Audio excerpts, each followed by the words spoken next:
కొద్ది సమయం కేటాయించుకొని దేవుని సన్నిధిలో గడపాలి. నీ కుటుంబం యొక్క పరిస్థితి దేవునికి తెలియజేయాలి. దావీదు భక్తుడు మరి కీర్తనలో అంటాడు, దేవా వ్యర్థమైనవి చూడకుండా నా కన్నులను త్రిప్పేయి, వ్యర్థమైనవి అబద్ధములను నాకు దూరంగా ఉంచు. వ్యర్థమైనవి అనుసరించే వానికి వచ్చే పేదరికం ఇంతంత కాదంట. వ్యర్థమైన వాటిని అనుసరించేవాడు బుద్ధి లేనివాడని వాక్యంలో ఉన్నది. కాబట్టి దేవా ఏది శ్రేష్టమైంది, ఏవి న్యాయమైంది, ఏవి నీకు ఇంపుగా ఉండేది, ఏవి నీ చిత్తము, అవి వెతకడానికి నాకు సహాయం దయచేయమని ప్రార్థన ఎల్లవేళలా చేయాలి. ప్రార్థన లేక, దేవుని భయం లేక, లోకాన్ని ప్రేమిస్తూ ఉండే స్త్రీలు, ప్రార్థన జీవితం మానుకున్నవారు వారు ఎలా ఉంటారని యెషయా 3లో ఉంది. వారు చివరికి ఎలాంటి పరిస్థితి పొందుకుంటారని కూడా ఉంది. యెషయా 3, యెహోవా సెలవిచ్చినది ఏమనగా సీయోను కుమార్తెలు, ఇంకో దగ్గర సీయోను కుమార్తెలారా మీరు యెహోవా మాట వినుడి, మీరు రేయి మొదటి జామున లేచి మీ హృదయాలు దేవుని సన్నిధిలో కుమ్మరించండి. విలాపవాక్యం 2:19 అది ఉంది. ఇక్కడ వేరే విధంగా ఉంది. నీ పసిపిల్లల ప్రాణము కొరకు ఆయన తట్టు నీ చేతులు ఎత్తుమనున్నది. మరి ఇక్కడ సీయోను కుమార్తెలకు చెప్తున్నాడు, ఈ సీయోను కుమార్తెలు బహు గర్విష్ఠులైనారట. మెడ చాచి నడుచుచు, ఓర చూపులు చూచుచు, కులుకుతో నడుచుచు తమ కాళ్ళ గజ్జలు మ్రోగించుచున్నారు. కాబట్టి ప్రభు సీయోను కుమార్తెల నడినెత్తి బోడి చేయండి. యెహోవా వారి మానమును బయలుపరచును. ఆ దినమున యెహోవా గల్లు గల్లుమను వారి పాదభూషణములను, సూర్యబింబ భూషణములను, చంద్రవంకలను, భూషణములను, కర్ణభూషములను, కడియములను, నాణమైన ముసుగులను, కుల్లాయిలను, కాళ్ల గొలుసులను, ఒడ్డాణములను, పరిమళ ద్రవ్యపు భరణులను, రక్షరేకులను, ఉంగరములను, ముక్కు కమ్ములను, ఉత్సవ వస్త్రములను, ఉత్తరీయములను, పైటలను, సంచులను, చేతి అద్దములు, సన్నపు నారతో చేసిన ముసుగులను, పాగాలను, శాలువలను తీసివేయును. అప్పుడు పరిమళ ద్రవ్యమునకు ప్రతిగా మురుగుడును, నడికట్టుకు ప్రతిగా త్రాడును, అల్లిన జడకు ప్రతిగా బోడితలయు, ప్రశస్తమైన పైవస్త్రమును ప్రతిగా గోనెపట్టయు, అందమును ప్రతిగా వాతయు ఉండును. ఖడ్గము చేత మనుషులు కూలుదురు, యుద్ధమునని బలాఢ్యులు పడుదురు, పట్టణము గుమ్మములు బాధపడి దుఃఖించును. ఆమె, అందరు కలిసి చదవండి, ఆమె ఏమీ లేనిదై నేల కూర్చుండును. ఆ స్థితి మనకు రాకూడదు. ఆ దుస్థితి మనకు ఎవరికి రాకూడదు. ప్రార్థన చేసేవారికి ఎప్పుడు ఈ స్థితి రానే రాదు. దేవునికి స్తోత్రం, హల్లెలూయా. ఆమె అన్నీ కలిగినదే ఉంటుంది. సర్వ సంపదలు ఆమె ఇంటిలో ఉంటుంది. ఆమె గవని యొద్ద ఆమె మరి పెద్దలతో ఆమె భర్త కూర్చుంటాడట. ఆమె పెనిమిటి ఆమెను పొగడతాడట. ఆమె పిల్లలు లేచి ఆమెను ఏమంటారట, గట్టిగా చెప్పండి, పిల్లలు లేచేమంటారు, ధన్యురాలు అంటుందంట. ఆమె జ్ఞానం కలిగి తన నోరు తెరుస్తుందట. ఇవన్నీ సామెతలు 31లో ఉంది. కాబట్టి దేవుడు మనతో మాట్లాడుతూ ఉన్నాడు. నీవు తప్పకుండా ఉదయం లేవడానికి ఒక పట్టుదల ఉండాలి. చాలామంది శరీరాలు సౌకర్యం మరి సహకరించదు. To get up early. Actually పరిశుద్ధ గ్రంథంలో ఉదయము చేసే ప్రార్థనకు ఉన్నంత శక్తి మరి ఏ గడియలో కూడా లేదని నేను చెప్పగలను. ఎందుకంటే నా జీవితం అంతా కూడా ఉదయమే దేవుని వెతకడం నేర్చుకున్నాను. మధ్యలో నాకు కొద్దిగా శరీర అస్వస్థత వచ్చినప్పుడు కొద్దిగా ఆగిపోయినాను. కానీ నాకు ఎప్పుడు నా గుండెలో మంట, ఉదయం లేవాలి. ఉదయం లేచి నువ్వు దేవునికి నీ కుటుంబం గురించి ఉన్న ప్రార్థనలు పంపాలి. ఎందుకంటే ఇశ్రాయేలు ప్రజలు వారు ఉదయమునే లేచి ఏం పోగు చేసుకున్నారు, మన్నాను. కొద్దిగా ఆలస్యమైతే ఆ మన్న కరిగిపోయేదట, వారి చేతకు అందకపోయేదట. వారు ఆ పస్తుబడి ఉండాల్సిందే ఆ రోజు. ఎందుకంటే వారు ఉదయమే లేవాలి. ఆ మంచులాగున్న ఆ మన్నాను వారు పోగు చేసుకొని వారు భుజించాలి. ఆలస్యం అయితే సూర్యుడు ఉదయిస్తే ఆ మన్న, ఆ సూర్యం వేడి మీకు ఏమైపోయేది, కరిగిపోయేది. నాకు ఇది చదివినప్పుడు చాలా భయం అనిపించింది. దేవా, కొందరు స్త్రీలు అయితే సూర్యుడు నెత్తి మీదకి వచ్చినాక లేస్తారు, అప్పుడు వేస్తారు బ్రష్. ఎంత దరిద్రం అండి. అంటే ఉదయమే లేవాలి. ఒక కోరిక ఉండాలి, ఆశ ఉండాలి. దేవా, నన్ను ఉదయమే లేపు, తట్టి లేపు. నా భర్త, నా పిల్లలు లేవకముందే నేను లేవాలి. లేచి నీ పాదాలు నేను పట్టుకోవాలి. అప్పుడే నా ఆశీర్వాదాలు నా ఇంటికి వస్తుంది. నా గంప, నా పిండి పిసుకు తొట్టి, మరి నా నూనె బుడ్డి అది పొంగి ఏం కావాలి, నా గిన్నె నిండి పొర్లాలి. దేవునికి స్తోత్రం. ఇంతవరకు కూడా ప్రార్థన చేసేవారు ఎక్కడ పతనం కాలేదు. ప్రార్థన చేసేవారు ఎక్కడ నశించిపోలేదు. ప్రార్థన చేసేవారు పిల్లలు దారి తప్పలేదు. ప్రార్థన చేసే కుటుంబాలు మరి దేవుని చేత ఆశీర్వదింపబడిన కుటుంబాలే ఉంది. కానీ మార్గం తప్పిన కుటుంబాలు ఎక్కడ నాకైతే కనబడలేదు. ఉదయం లేచి దేవుని సన్నిధిలో మొరపెట్టాలి, ప్రార్థన చేయాలి. కష్టమే నీకు ఫలాన్ని ఇస్తుంది కదా. కష్టీ ఫలి అంటారు కదా. కష్టం చేస్తేనే ఫలం. ఉదయం లేవస్తేనే కదా నీకు ఉదయం లేవడము ఒక సోమర్తనం అయితే ఏడవడమే నీకు వీలు కావడం. కొందరంటారు నాకు కన్నీటి ప్రార్థన రావడమే లేదమ్మా, నేనేం చేయను? కన్నీళ్ళే కదా నీ జీవితానికి పచ్చదనాన్ని ఇచ్చేది. వర్షాలే లేవంటే ఏం పంట పండుతుందండి? కన్నీటి విద్యను నేర్చుకోమంటున్నాడు, రోధించే స్త్రీలను పిలవమంటున్నాడు, తెలివిగల స్త్రీలను కనుగోమనంటున్నాడు, వారు రోదన ధ్వని చేయాలంటున్నాడు. అంటే కన్నీటి ప్రార్థన రావడం లేదంటే నీకు సుఖం ఎక్కువైందనే అర్థం, శ్రమలు లేవనే అర్థం.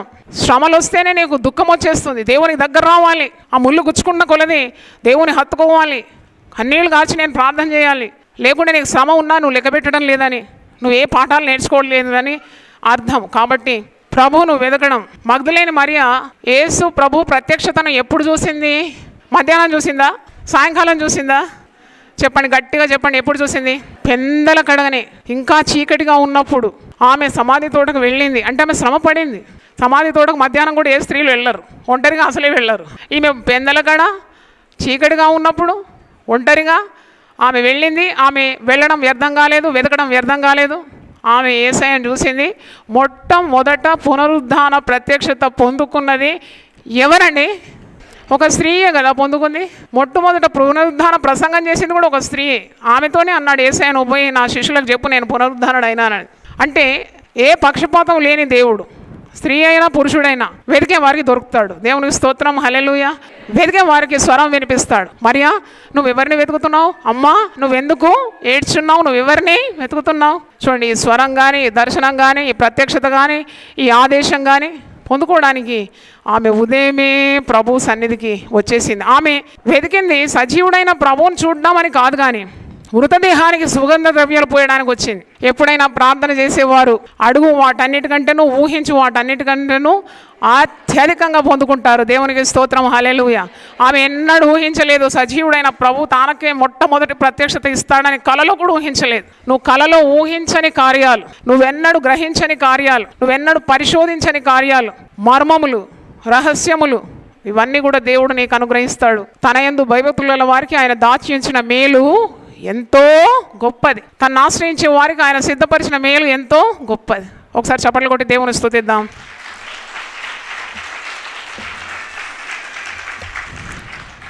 కన్నీళ్లతో విత్తువాడు సంతోషంతో పంట కోస్తాడు. పిడికెడు విత్తనములు పట్టుకొని ఏడ్చుచూ పోవాడు పనులు మోసుకొని వస్తాడని 126వ కీర్తనలో.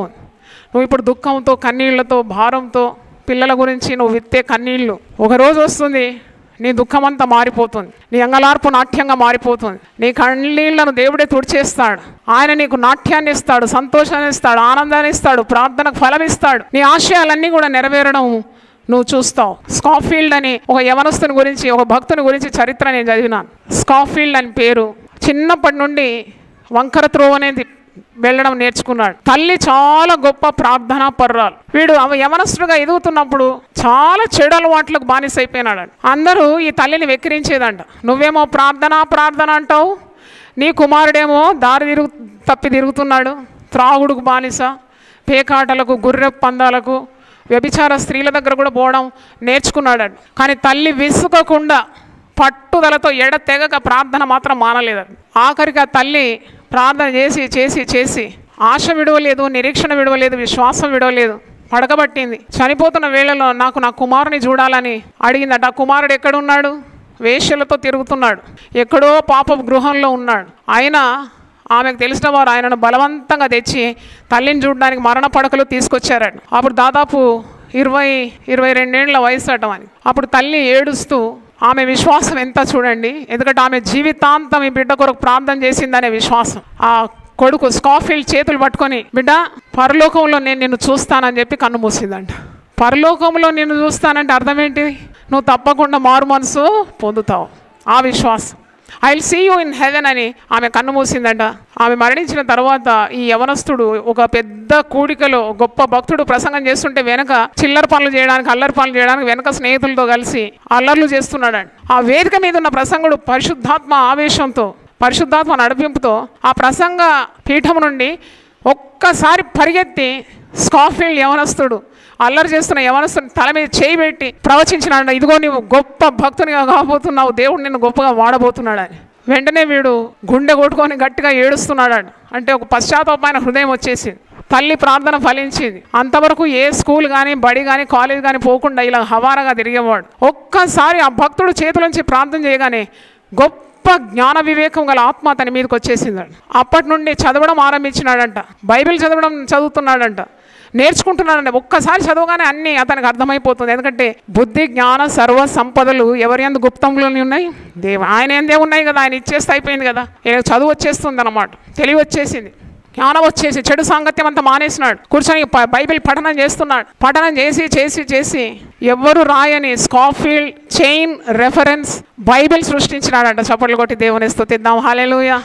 చాలా గొప్ప భక్తునిగా మారిపోయినాడు, చాలా గొప్ప భక్తునిగా మారిపోయినాడు. ఎందుకంటే ఆ తల్లి కన్నీళ్లతో ఆ బిడ్డ జీవితకాలం అంతా ఈ కుమారుని కొరకు ఏం చేసింది? ప్రార్థన చేసింది. ప్రార్థనే గెలుస్తుందండి. ప్రార్థనే మన విజయం, ప్రార్థనే మన బలం. ప్రార్థన చేయడానికి ఎప్పుడు అలసిపోకూడదు, విసుకకూడదు. నీ నిరీక్షణకు ఆస్పదం ఉన్నది కనుక నమ్ముకున్న నిన్ను దేవుడు ఎప్పుడు వమ్ము చేయడు. కాబట్టి నీ ప్రార్థన తప్పకుండా గెలుస్తుంది. దేవుని స్తోత్రం. హల్లెలూయా. ప్రార్థన యొక్క ఆ యొక్క జవాబు నీ జీవితంలో చూడొచ్చు. నీ జీవితం దాటిపోయినాక కూడా ప్రార్థన ప్రభావాన్ని చూస్తావు. దేవునికి స్తోత్రం. హల్లెలూయా. నా కొరకు నా తల్లి ఎంత కన్నీళ్లు గార్చిందో నేను చెప్పలేను. ఆమె ఏడ్చేదనమాట, ఏడ్చేది, నా కొరకు ఏడ్చేది. ఎందుకంటే 5 నేను ఒక్కదాన్నే డిఫరెంట్గా ఉండేదాన్ని. నేను కొద్దిగా తెల్లగా ఉన్నందుకు నన్ను కాన్వెంట్ స్కూల్లో చదివించినారు. వాళ్ళంతా గవర్నమెంట్ స్కూల్లో వేసినారు. నన్ను స్పెషల్ బేబీగా పెంచినారు. నాకు స్కూల్కి వెళ్ళడానికి కాలేజ్ వెళ్ళడానికి ఒక రిక్షా వచ్చేది, నా ఇంటి ముందు ఆగేది. అంటే నడవద్దు, నేను బస్ స్టాప్లో నిలబడొద్దు, నన్ను ఎవ్వరు చూడొద్దు. అమ్మ అంత ప్రేమగా పెంచింది. ఆ రిక్షాలో కూర్చోవాలి, కాలేజ్కి వెళ్ళాలి, మళ్ళీ రిక్షా కరెక్ట్గా 4 గంటలకు వస్తుంది, రిక్షా ఎక్కాలి, తిరిగి రావాలి. అంత సుఖమైన జీవితాన్ని నాకు ఇచ్చింది. ఎందుకంటే ఆమె భయపడ్డదనమాట, ఎక్కడైనా నేను పడిపోతానా, ఎందుకంటే రంగురంగుల లోకం నన్ను ఆకర్షించి పాడైపోతాననే ఒక శ్రద్ధ తీసుకుంది. అంత మాత్రం కాదు, ఉదయం 3 గంటలకు లేచి నా పడక దగ్గర బాగా ఏడ్చేది, ప్రార్థన చేసేది. 3 గంటల రాత్రి పావురాలు మూలుగు తెల్లగా ఉంటుంది శబ్దం, అలా మూలుగుల శబ్దం వినబడేది నాకు. అమ్మ దగ్గరనే 22 సంవత్సరాలు నేను పడుకున్నాను. 3 గంటల రాత్రి అంటే లేసేస్తుంది అన్నమాట. పిచ్చుకలు కీచి మనకు ముందే అమ్మ లేసేసేది. లేచి ఆమె పళ్ళు కడుక్కొని శుభ్రం అయిపోయి మోకరించిన పడక దగ్గర కన్నీళ్లు గార్చి దేవా ఈ బిడ్డ తప్పిపోకుండా కాపాడు, పాపంలో పడకుండా కాపాడు. ఎన్నో శోధనలు నా జీవితంలో వచ్చింది, కానీ దేంట్లో కూడా పడి కొట్టుకొని పోకుండా దేవుడు నాకు సహాయం చేస్తున్నాడు. ఎందుకంటే నా తల్లి ప్రార్థన నాకు కంచెగా ఉండింది. దేవునికి స్తోత్రం. హల్లెలూయా. కాపుదల ఉండింది. ఎంతగా దేవుడు నన్ను భద్రపరిచినాడు, ప్రతి చిక్కు నుండి విడిపించినాడు, గొప్ప చేసినాడు, రక్షణనిచ్చినాడు, పరిశుద్ధాత్మనిచ్చినాడు, సేవకులుగా తీర్చిదిద్దినాడు. ఒక సంఘాన్ని, ఒక గొప్ప సంఘాన్ని, దాదాపు 3000 మంది ఉన్న ఒక సంఘాన్ని స్థాపించడానికే దేవుడు కృప చూపినాడు. దేవునికి స్తోత్రం. హల్లెలూయా. 24 గంటల పరిచర్య చేయడానికి దేవుడు కృపనిచ్చినాడు. ఇది కేవలము నాకు తల్లి కార్చిన కన్నీటి ఫలమని నేను చెప్పగలను. ఎందుకంటే ఎప్పుడు అది నిష్ఫలము కాదు. చాలామంది స్త్రీలు అనారోగ్యంతో బాధపడుతున్నారు, కానీ ఏం చేస్తున్నారు? అనారోగ్యత ఉన్నప్పుడు దేవుని సహాయం తప్పకుండా మనం కోరాలి. God will heal us. ఆయన స్వభావాల్లో 1000 నామములు చెప్పినాను 4 సంవత్సరాల వ్యవధిలో. దాంట్లో ఒకటి స్వస్థపరచు యెహోవా. హిజ్కియా రాజు కన్నీళ్లతో ప్రార్థన చేసినప్పుడు మరణకరమైన రోగం మానిందా లేదా? దేవుడు స్వస్థపరిచి ఆ రోగం తొలగించి అతనికి తిరిగి 15 సంవత్సరాల ఆయుస్సుని ఇవ్వలేదా? మీరేమంటారు? ఇచ్చినాడు కదా. కాబట్టి దేవుడు మరి నీవు చేసే ప్రార్థనలకు జవాబు ఇస్తాడు. ఆరోగ్యమైన ఇస్తాడు, ఆయుస్సు అయినా ఇస్తాడు, ఆనందమైన ఇస్తాడు, అభిషేకమైన ఇస్తాడు. దేవునికి స్తోత్రం. హల్లెలూయా. నువ్వు ప్రార్థన చేయాలి. నేను పౌలు భక్తుని జీవిత చరిత్ర చదివినాను, పరిశుద్ధ గ్రంథంలో కూడా చదివినాను. చాలా ఆశ్చర్యం సౌలు పౌలుగా మారడం. ఒక వ్యక్తి మారడం అంటే ఎంత మరి గొప్ప కార్యం కదా. హింసించి పీడించి స్త్రీలను పాడు చేసి హత్య చేసిన వాడు సౌలు పౌలుగా ఎలా మారినాడు? ఎవరు ప్రార్థించినారు ఆయన కొరకని?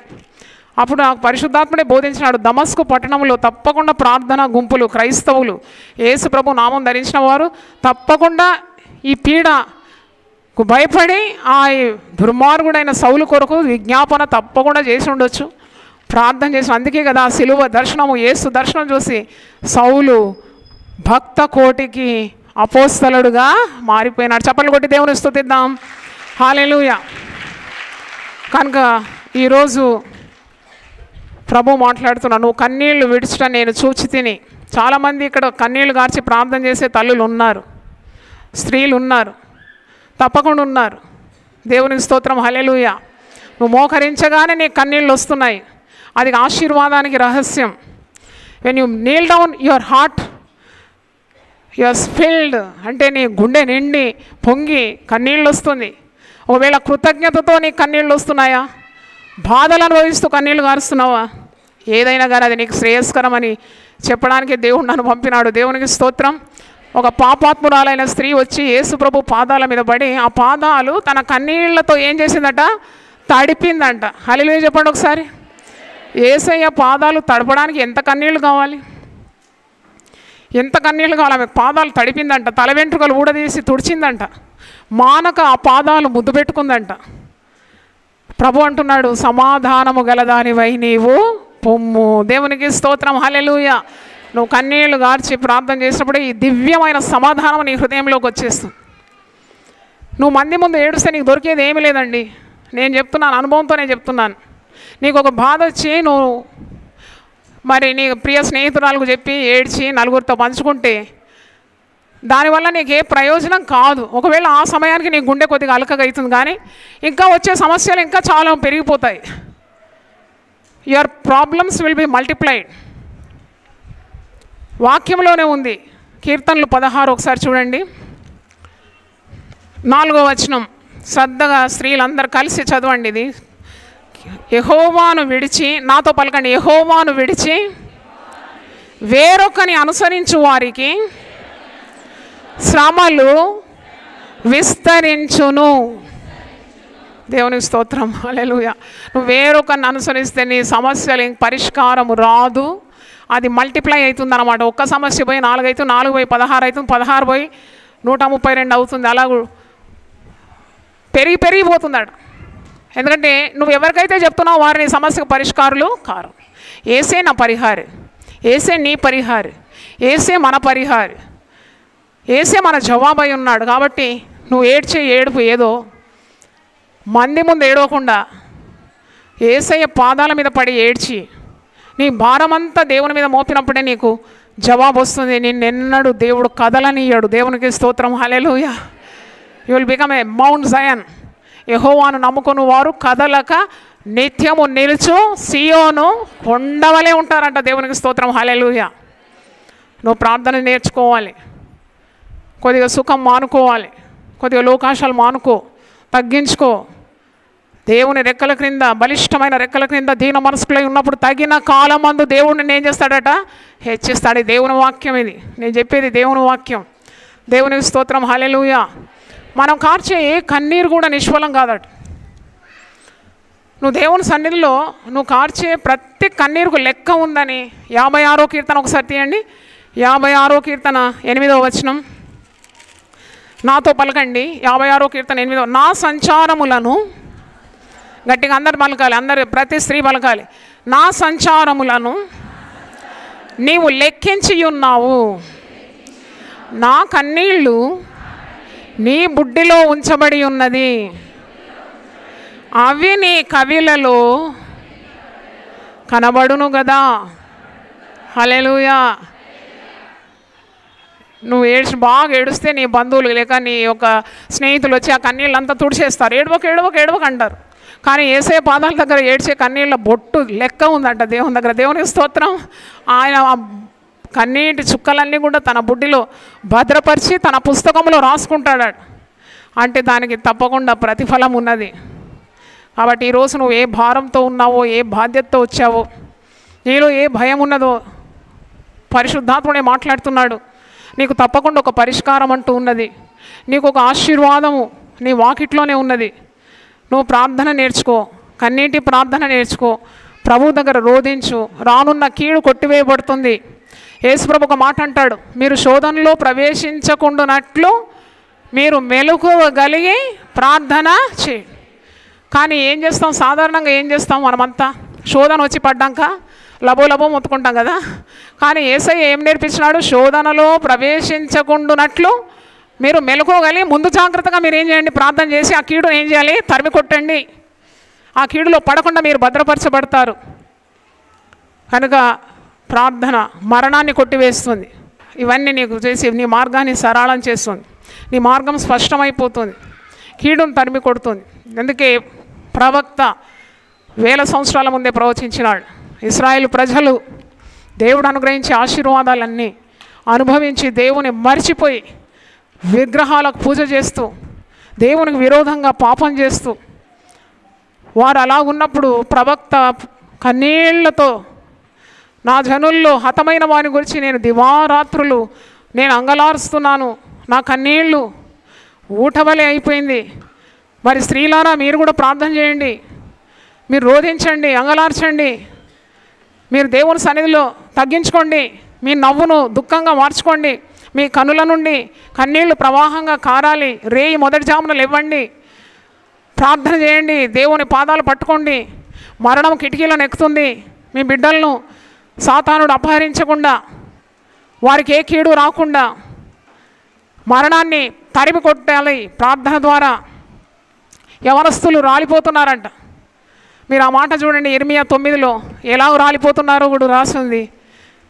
22వ వచనం, యెహోవా వాక్కు ఇదే, నీ మాట చెప్పుము, నీవే మాట చెప్పుము, చేల మీద పంట పడునట్లు, పంట కోయు వాని వెనుక పిడికిళ్ళు పడునట్లు, ఎవడునూ సమకూర్చకుండా మనుషుల శవములు పడును, వాటిని కూర్చువాడెవడునూ లేకపో.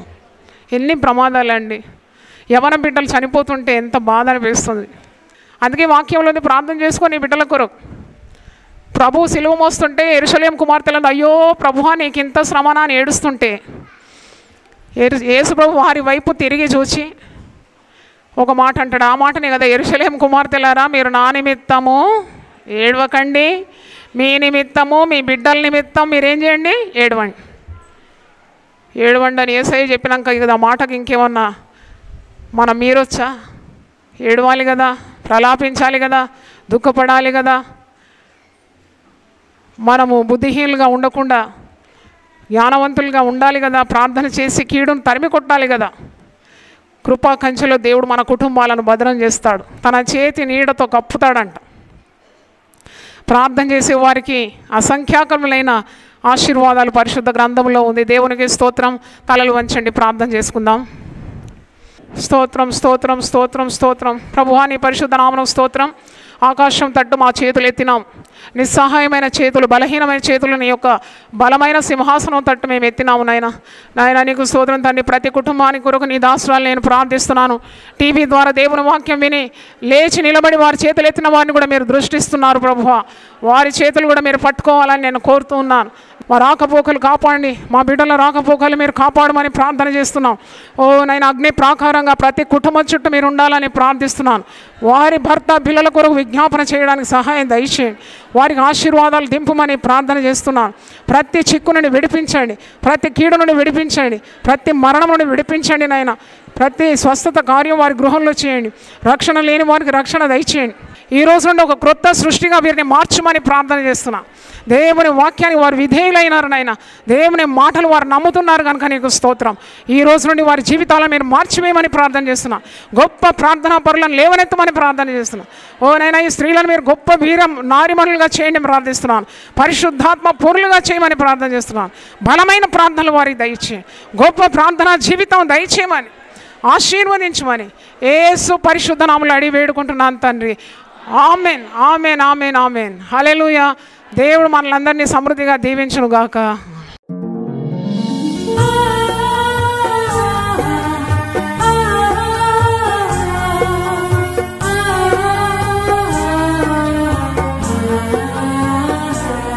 నీ ధనము నీ ఘనము ప్రభు యేసుదే, నీ దశమా భాగము నీయ వెనుదీతువా.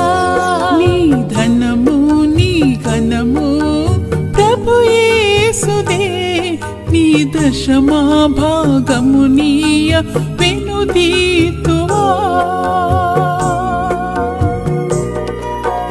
ధరలోన ధనధాన్యములనీయగా కరుణించి కాపాడి రక్షింపగా. ధరలోన ధనధాన్యములనీయగా కరుణించి కాపాడి రక్షింపగా. పరలోకనాదుండ